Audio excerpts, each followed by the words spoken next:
former Finance Minister Kennedy Ofori Atta immigration hearing adjourned to April 27. So that's what we're getting to know now. That's the latest to this particular case.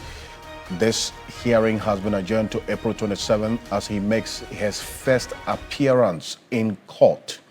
Now, we've got details for you. So for the many of you who also got the opportunity to get hooked onto that virtual hearing of Ken Ofori Atta's immigration case in court earlier today. Now, here's what we do know. As he was scheduled to reappear before the immigration judge today, yes, that hearing, the virtual hearing did take place today. As you're seeing, that's Ken Ofori Atta in that dark blue jacket. That's the overall, and then the black shirt. In fact, it was actually an overall black, and then he had a gray. That's a pullover sort of on him. He took that off and he took his seat. And this, we understand, connected from the detention center where he is. It's unclear exactly where the detention center he is now as we speak, because as you did hear Ambassador Victor Smith yesterday, per the information he has, Ken Ofori Atta has been moved from the previous detention center, as we did know. He's now been moved to another detention center that as at the time, Ambassador Victor Smith did not give us the name of the new detention center where he is. So for what you're seeing is Ken Ofori Atta at this detention center connecting with the court proceedings virtually, as was earlier also put out or announced by his lawyers. So this is what played out in this virtual hearing earlier today. Also, what we do know now, which has been confirmed, is that this case has been adjourned to April 27. April 27. And at some point, because this WebEx link to this virtual hearing was made public, we had lots of people connecting to it. And in fact, we had a huge Ghanaian interest there. And even we here at TV3 also got to connect to this hearing. And so we saw how many people who were in there. His lawyers secured a court order barring the general public from participating in the proceedings, insisting that they intend to raise sensitive matters. So at some point, when people, the general public, had connected to this WebEx link, viewing this virtual court proceedings live, then there was an announcement that Ken Ofori Atta's lawyers have requested that his hearing should be private, in fact, a private hearing. So all the members of the public on that connection had to be shut out, including me. So this is it. This was the announcement that the trial judge made after Ken Ofori Atta's lawyers' request. Take a look. ACC Nares on behalf of DHS. And Mr. Chazen, given that the nature of the issues that will be discussed during the bond hearing, are you requesting that the bond hearing be closed? Yes, Your Honor. I'm glad you raised that. I was going to raise it. And for the record, I would just let, if I may, Your Honor. But so the other issue is there's also a master calendar hearing. And I believe that given the nature of the issues, that sensitive subjects will be raised during the master calendar hearing. Are you also requesting that the master calendar hearing be closed to the public? yes, and one clarification, Your Honor, we would like both hearings to be closed to the public. However, with respect to the bond hearing, we would like to have that held as soon as humanly possible to include today. I defer to the court and how to make that happen.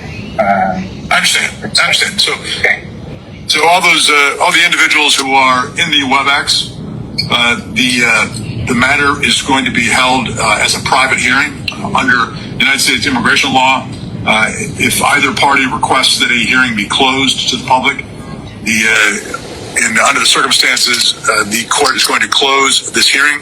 So if anyone in the WebEx who is here to view this hearing, either the bond hearing or the master calendar hearing, you should leave the hearing now because we cannot proceed until you have left the WebEx. And no one other than the parties will be allowed to be present during the hearing. So, and if you're an attorney who has another matter before the court this afternoon. So that was the announcement. You see Ken Ofori Atta seated there in a face mask. So he's the one who was seated in the face mask. You heard that announcement that anybody who was not connected to this particular case had to be let off the WebEx connection there. And so this is it. This is what played out in that virtual hearing in court today before eventually the private hearing request by Ken Ofori Atta's lawyers. After that request, the basis was that they said there were some sensitive issues that they were going to raise, reason why they wanted it to be a private hearing. That's why we're all cut off. As a result of that decision, here are the proceedings that were affected. The master county hearing. This is the initial hearing where the judge would confirm the identity of the said person, explains the rights, reviews the charges, and then requests whether or not you would admit or deny the charges, and then see if there is a need for a lawyer. That process, obviously, we saw play out. And then they would find out if the person who is standing trial intends to apply for relief, that is asylum, cancellation of removal, or the adjustment of status. If you remember, this adjustment of status was captured in Ken Ofori Atta's lawyer's statement that they issued, informing all of us about Ken Ofori Atta being held by ICE. This is almost 2 weeks ago, in fact, over 2 weeks ago, because this is the day 15 of Ken Ofori Atta's detention by ICE. They set the dates for the future hearing. That's what we do know now, that this case has been adjourned to April 27. Now, also, this particular one, the bond or the bail hearing, and this was also to determine whether he is eligible to be released from the ICE detention despite pendency of case, whether you are a danger to community, flight risk, bond amount, that is if release is also granted. And then the lawyers for Ken Ofori Atta, we understand, have urged the court to hold the bond hearings as soon as possible. And that is what you heard in what we just played to you. Ken Ofori Atta's lawyers making that clear request to the court to hear the bond application as soon as possible. So this is it. Now, we do know that this case has been adjourned to April 27. But whether or not Ken Ofori Atta will still be in ICE detention till April 27 is dependent on the outcome of this bond application by his lawyers. And that's what we're still knocking on the doors of the Ghana mission in Washington, D.C. to give us some more details as to whether or not the courts granted this bond application by Ken Ofori Atta's lawyers. If it was granted, what that means is that even though the case has been adjourned to April 27, Ken Ofori Atta could be released from the ICE detention and be at home and still work with his lawyers until April 27. So we'll get that detail. Martin Kpebo is private legal practitioner, is joining us on Zoom right now. Counsel, good evening. Thank you for joining us here on Ghana Tonight. First off, as we did get that information, the virtual hearing happened today, but unfortunately, at some point, all of us who were hooked onto it watching live had to be let go because Ken Ofori Atta's lawyers exercised their right to private hearing. How did all of this get to you? I'm not surprised. I'm not surprised because, you know, from the way Ofori Atta has been trying to run away from accountability, this strategy to not have the public hear what's going on falls in line. It's in line with his strategy from day one, evading accountability. So really, I'm not surprised. And you could see that earlier in the day, I monitored some radio stations where one of his lawyers was being asked whether this will be a public or a private hearing. Even from his answers, he would not be drawn on that, etc. The moment I saw that he would not be drawn on it, I knew that, look, in their wishes, they would have it private. And now they have it. Now they have it. I mean, we'll not dwell so much on the unfortunate situation of some people who made some unsavory comments. Usually, in a democracy, these things are to be expected. Just like Mr. Kanse, you and I, this interview we are conducting, you would find some people who would not be happy with what I've said or a question you would ask. And so they go to Facebook and other social media and then throw vitriol, etc. at us. Okay? So for me, to make a decision that the matter should go private because a few people are saying unsavory things, it's really not democratic. It's not in line with our democratic aspirations. Yes, in a democracy, it happens that some people would be upset. They would want to begin to even say negative things when the court has not decided. That's why I keep saying, Mr. Kanse, you and I on Facebook, if we open our Facebook pages now, you would see the thousands of people who've insulted us in one way or the other. But we've not stopped doing this work. But for Ofori Atta, the fact that he won't come to Ghana and had to be embarrassingly... I see. Counsel, you talk about, you point to what could possibly be the reason for the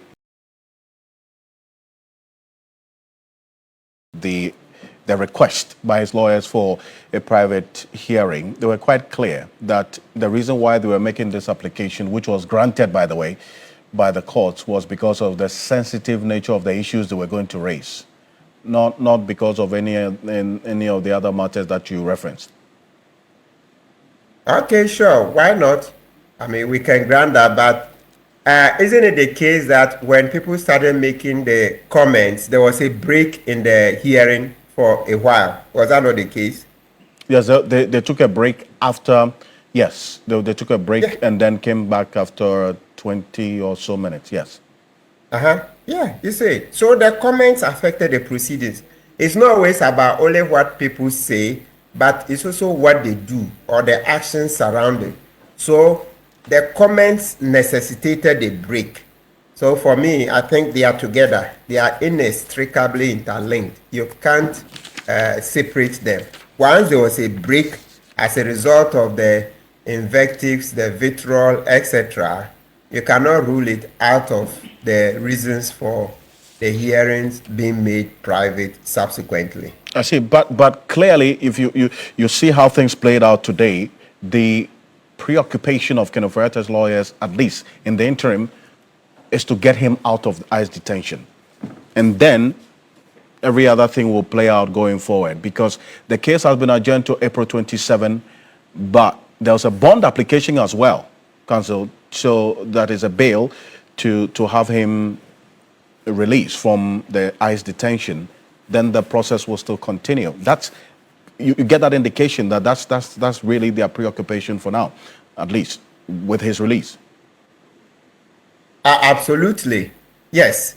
And you see, once that is the case, you remember I kept saying from the beginning that I'm waiting with bated breath. Because we cannot predict when Ofori Atta will be brought back to Ghana. Do you see that as of now, the next hearing is what? April 27th, right? Mm-hmm. So that's at least a little over 3 months, you see, for the next hearing. And that won't be the conclusion. So you see what we had been saying, that arresting Ofori Atta in the US is one thing. He getting to Ghana is another ball game altogether. And that's what it's showing. Now, coming back to the bail hearing, yes, that is what they want to get. But you know, in the US, I mentioned that to get bail in such circumstances can be very difficult if the extradition proceedings angle is brought to bear on the court. I remember that the US is stricter when it comes to granting bail to somebody who is undergoing extradition proceedings. So the case I'm making is that right now this is an ICE detention, but also with the extradition detention added to it, because the Attorney General said he had been working, that's Dr. Dominic Ayini, he had been working with the US government to get his visa revoked, etc., right? And then now it appears the extradition proceedings are also, what do you call it, a reason for this arrest. So I'm saying that once the extradition proceedings are confirmed to be part of the reasons for the arrest, then getting bail is more difficult, because in the US, by their law, when you're doing extradition, it's more difficult to get bail.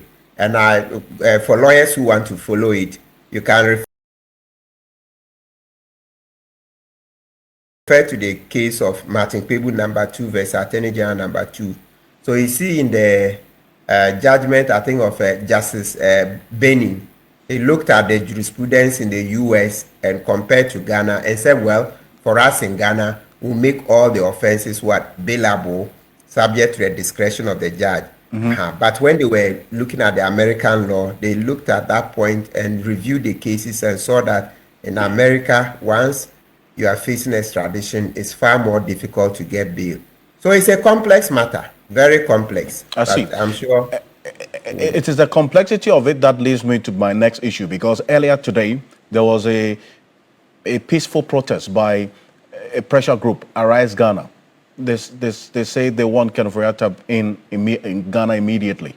The complexity of it, how will this protest really impact on whether or not Ken Ofori Atta will be brought to Ghana immediately, as they are requesting? Juxtapose that with the point you just made about how complex this situation is, and that it's not that straightforward. Good. The demonstration is very useful, very, very useful. And you know, I had called for it some months before Arise Ghana took up the challenge.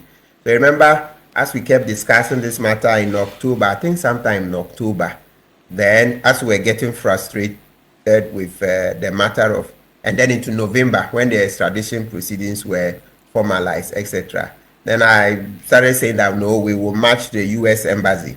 We will march to the U.S. Embassy. We will march to the U.S. Embassy.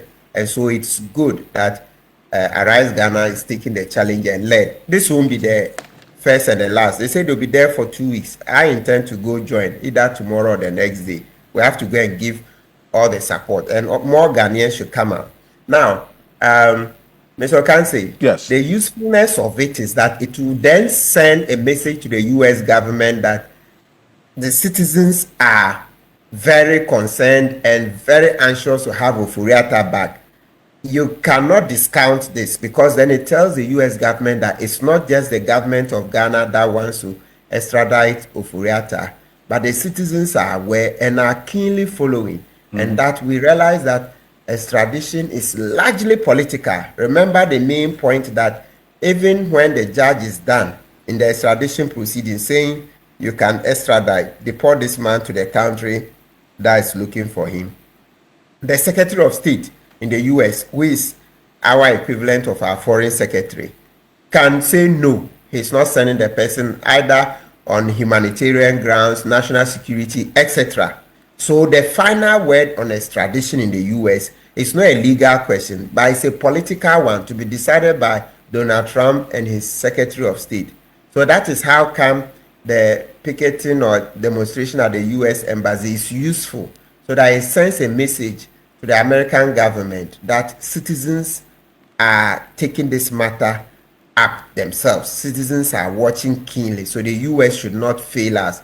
And it's good to remember that the ambassador mentioned sometime last week that's the US ambassador, the new ambassador, that they will not stand in the way of the extradition. And you remember I mentioned earlier that yes, though he had given the assurances, that's not sufficient for us to stop, but rather let's continue. Yes, let's continue, because politicians, and I told you how President Bush 41, those days in opposition, when he was campaigning, he said when he comes, he will not increase taxes. Read my lips. When he came into office, he did. Then I mentioned how Donald Trump too, sometimes it's not reliable, etc. Okay. So let's continue with the demonstrations. They help. Well, we will see how the complex nature of what you have just outlined to us in the coming days with Ken Ofori Atta, and this protest as well would also play out in the coming days, and how that would impact on the complexity of the situation. But thank you. Thank you so much, Counsel, for time this evening. You're welcome. Martin Pebo is private legal practitioner on this matter. But as I just referenced, members of the pressure group Arise Ghana, they're saying they are incensed at the continuous stay of the former finance minister, Ken Ofori Atta, overseas, demanding urgent action from the United States authorities for his extradition. They mounted a spirited protest at the premises of the U.S. Embassy in Accra earlier today, holding placards bearing strong-worded inscriptions asking Ken Ofori Atta to avoid evading justice and accountability. Take a look. Ken's suffering visa overstay in the United States of America is not a worry to us. Our concern is that he must come to Ghana and face justice. Failing to bring Ken Ofori Atta will embolden current occupiers of state offices, that they can also steal whatever amount that they feel. And that when there is a change of government on the 6th of January, a day to the inauguration of a new president, they can all travel to the United States of America and will suffer consequences. He took decisions that were injurious to the economic well-being of some Ghanaians. He signed contracts that were shady. He has the opportunity now to account to the good people of Ghana by answering all the charges, all the allegations, or the accusations. We should bring him back to Ghana because there are so many questions he must come and answer. That is why we are here. We want to hear from them. So when they tell us something good, then everything will be calm. But if they don't bring him down, no, we can't accept it. We are all here. Who has gone to Ken Ofori Atta's house that is going to kill him? Nobody is going to kill him. If you are afraid to sleep in Nsawam, then bring all the monies. This country is in debt because of Ken Ofori Atta. Look at the Eurobonds. Ken Ofori Atta is not superhuman than all other persons. If today's court fail, we'll continue to pursue it till the time you come. Now that's Hopeson Adorye there. You heard me ask Martin Pebo about the complex nature of this whole process in the U.S. and how this protest would impact on the process going forward. He believes that there is, in fact, an impact that could be hard. But Frank Davis, who is a member of Ken Ofori Atta's legal team, said this, and this is a statement attributed to an interview that he granted on Joy News. He says, this picketing, referring to what we just showed you by Arise Ghana, he thinks people should understand what they are doing. Do you think congregating in front of the American embassy and waving placards and banners would make them deport Ken Ofori Atta to the country? That's a question he asked. If it were that simple, the whole world would be in turmoil. People think these things happen in a vacuum. You assemble in front of the American embassy, hold banners, and think that will cause Ofori Atta to be deported? If it were that simple as that, why did the government, through the Attorney General, trigger the extradition process? That is the question that he says he wants these protesters to answer. But look, we'll see how the coming days will look like on this. As I did indicate to you, we would get clarity whether or not that bond application or the bail application by the lawyers of Ken Ofori Atta was granted, because that's crucial for us to understand whether or not he's going to be in the detention of ICE until April 27th, or he will be released to go home and then attend to court proceedings on April 27th. So stay with us as when we get this information from the Ghana mission in the United States, Washington, D.C. specifically, we'll let you know. Thanks for watching. Like and share the video. You can also drop your comment. Please don't forget to subscribe. Click on the bell to turn on the notification.